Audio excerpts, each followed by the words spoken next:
Assalamualaikum warahmatullahi wabarakatuh. Kami dari kelompok 13 ingin mempresentasikan hasil kerja kami yang berjudul Pelaporan Program BK di Sekolah Dasar, yang beranggotakan Alvina Damayati dengan NIM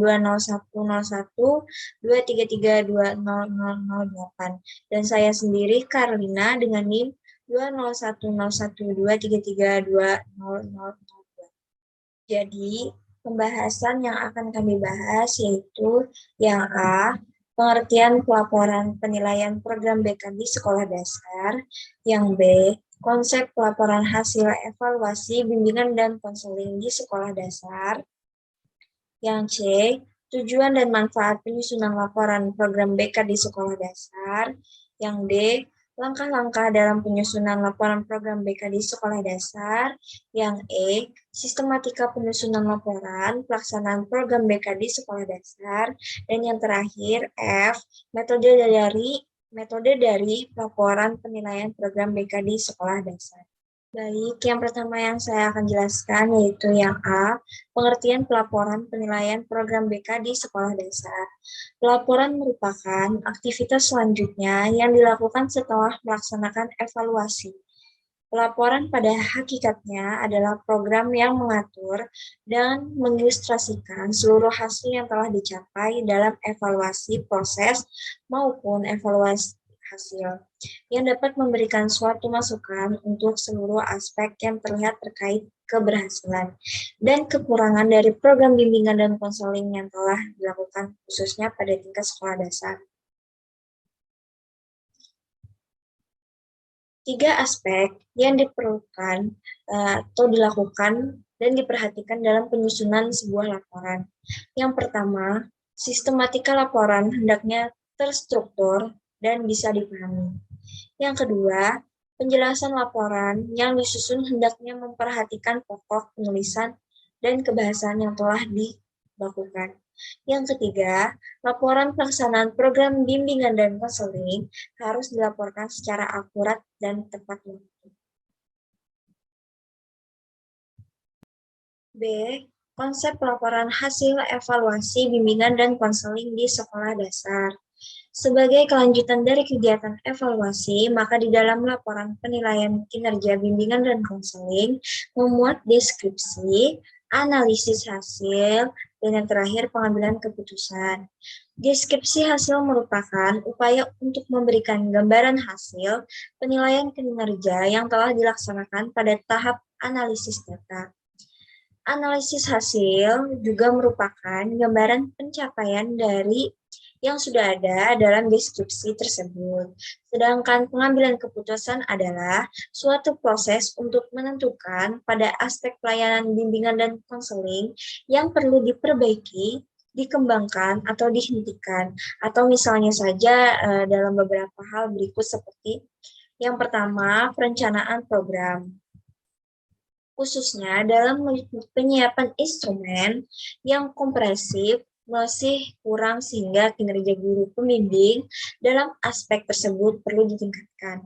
Yang kedua, pelaksanaan layanan bimbingan dan konseling yang perlu diperbaiki. Penggunaan media bimbingan dan konseling sehingga aspek media perlu ditingkatkan.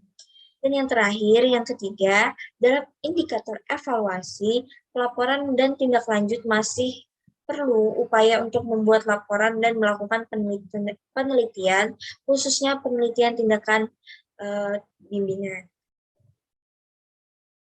C. Tujuan dan manfaat penyusunan laporan program BK di sekolah dasar. Yang pertama, ada tujuan. Tujuan diadakannya pelaporan program layanan bimbingan dan konseling adalah untuk membantu memandirikan peserta didik dan mengembangkan potensi-potensi yang mereka miliki agar dapat berkembang secara optimal. Tujuan yang diharapkan dari pelaporan pelaksanaan program bimbingan dan konseling ini secara umum adalah yang A, memberikan informasi perkembangan kemajuan, dinamika permasalahan dan keunggulan, serta capaian akhir program bimbingan dan konseling kepada seluruh pihak yang terlibat dan berkepentingan. Yang B, menyediakan mekanisme umpan balik bagi pihak yang terlibat dan berkepentingan. terhadap program bimbingan dan konseling dalam rangka modifikasi dan pengembangan panduan operasional penyelenggaraan bimbingan dan konseling sekolah dasar. Dan yang terakhir, C, memberikan jaminan akuntabilitas kepada publik bahwa program bimbingan dan konseling yang telah dilaksanakan dan dievaluasi telah memenuhi prinsip program efektif, efisien, dan berkualitas. Selanjutnya yaitu ada manfaat laporan pelaksanaan program bimbingan dan konseling di sekolah dasar. Yang A, manfaatnya adalah sebagai bentuk pertanggungjawaban. Yang B, yaitu sebagai bantuan dalam pengambilan keputusan. C, memberikan informasi untuk menarik perhatian orang lain. Yang D, membantu pihak yang terlibat dan berkepentingan atau stakeholder untuk mengelaborasi dan menetapkan pendapat mereka tentang suatu hal. Yang E, mengeksplorasi dan menginvestigasi masalah. Yang F, yaitu meyakinkan orang lain untuk melakukan suatu tindakan. Yang G, melibatkan stakeholder dalam program perencanaan atau kebijakan pengembangan. Yang H, membantu pemahaman terhadap masalah-masalah tertentu. Yang I, merubah sikap. Yang J, mengubah dialog atau interaksi dalam kelompok. Yang K, memberi pengaruh pada pengambilan kebijakan. Dan yang terakhir, yang L, memperkenalkan cara berpikir yang baru melalui evaluasi. Selanjutnya, yaitu di sini ada beberapa langkah penyusunan laporan pelaksanaan program bimbingan dan konseling di sekolah dasar. Di sini langkah-langkahnya terbagi menjadi 3, yaitu ada persiapan, penyajian data, dan penyusunan laporan. Nah, pada tahap persiapan ini, konselor atau pengajar bimbingan dan konseling hendaknya melakukan pemahaman terlebih dahulu tentang berbagai masalah yang terkait dengan rancangan pelaporan. Beberapa di antaranya yaitu seperti latar belakang rancangan pelaporan, rancangan layanan yang akan dilaporkan, sumber data yang diperlukan, tujuan yang diharapkan, dan batas akhir penyampaian laporan. Yang kedua, pada tahap pengumpulan atau penyajian data yang diperlukan ini dapat berupa fakta-fakta dan petunjuk-petunjuk mengenai keterlaksanaan rancangan bimbingan dan konseling dan ketercapaian sasaran rancangan bimbingan dan konseling. Nah, setelah fakta dan petunjuk itu dikumpulkan, kemudian data itu diidentifikasi atau dikelompokkan.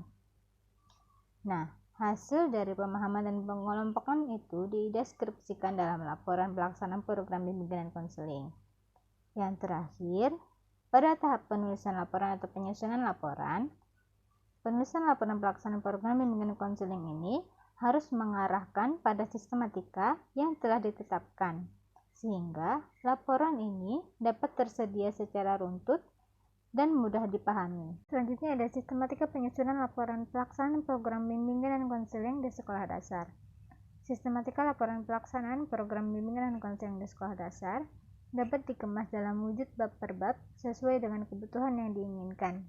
Setidak-tidaknya, sistematika besar dari program bimbingan dan konseling tersebut dapat dibagi menjadi 3 bagian besar, yaitu ada pendahuluan, pelaksanaan, dan penutup. Nah, bab pendahuluan ini terbentuk dari latar belakang dan tujuan penyusunan dari laporan tersebut. Sedangkan bab pelaksanaan ini terbentuk dari kajian pelaksanaan komponen program bimbingan dan konseling beserta layanan-layanan yang telah dilakukan.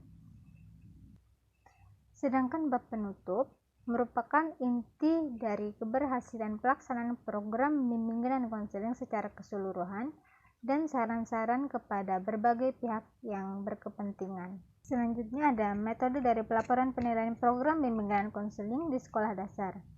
Nah, di sini ada berbagai jenis metode yang digunakan dalam pelaporan penilaian program bimbingan dan konseling di sekolah dasar yang bertujuan untuk meringankan guru atau konselor sekolah dalam memberitakan atau menginformasikan layanan yang telah diberikan dalam program bimbingan dan konseling.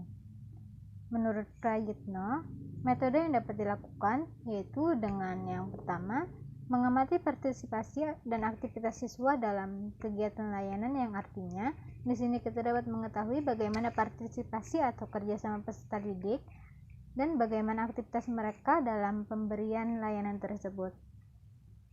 Yang kedua, yaitu dengan mengungkapkan pemahaman siswa atas bahan-bahan yang disajikan atau pemahaman atau pendalaman siswa atas masalah yang dihadapinya atau yang dialaminya.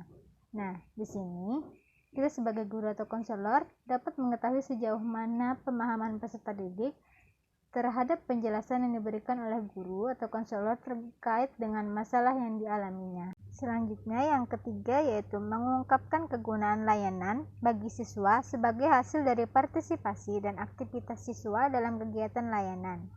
Artinya, di sini guru atau konselor dapat memberikan pemahaman kepada peserta didik tentang apa saja kegunaan dari layanan yang telah diberikan. Dan yang keempat, yaitu mengungkapkan minat siswa tentang perlunya layanan tindak lanjut. Yang kelima, mengamati perkembangan siswa dari waktu ke waktu. Nah, hal ini terutama dilakukan dalam kegiatan layanan yang berkesinambungan atau yang berkelanjutan. Misalnya dengan melakukan beberapa kali pertemuan untuk mengetahui sejauh mana perkembangan siswa tersebut. Dan yang terakhir, yang keenam, yaitu mengungkapkan kelancaran dan suasana penyelenggaraan kegiatan layanan. Di sini saya akan membacakan kesimpulan dari materi kelompok. Berbagai pengarahan dan penyuluhan layanan bimbingan dan konseling sangat diperlukan untuk menerapkan pengajaran karena dalam prakteknya banyak peserta didik yang masih mengalami masalah dan kemunduran dalam memahami dan mencerna isi materi yang disampaikan oleh guru. Pelaporan pada hakikatnya adalah program yang mengatur dan mengilustrasikan seluruh hasil yang telah dicapai dalam evaluasi proses maupun evaluasi hasil, yang dapat memberikan suatu masukan untuk seluruh aspek terlibat keberhasilan dan kekurangan dari program bimbingan dan konseling yang telah dilakukan, khususnya pada tingkat sekolah dasar. Tujuan dilaksanakannya pelaporan program layanan bimbingan dan konseling ini yakni untuk membantu memandirikan peserta didik dan mengembangkan potensi-potensi yang mereka miliki agar dapat berkembang secara optimal. Sekian presentasi dari kelompok 13. Salah hilafnya mohon maaf. Assalamualaikum warahmatullahi wabarakatuh.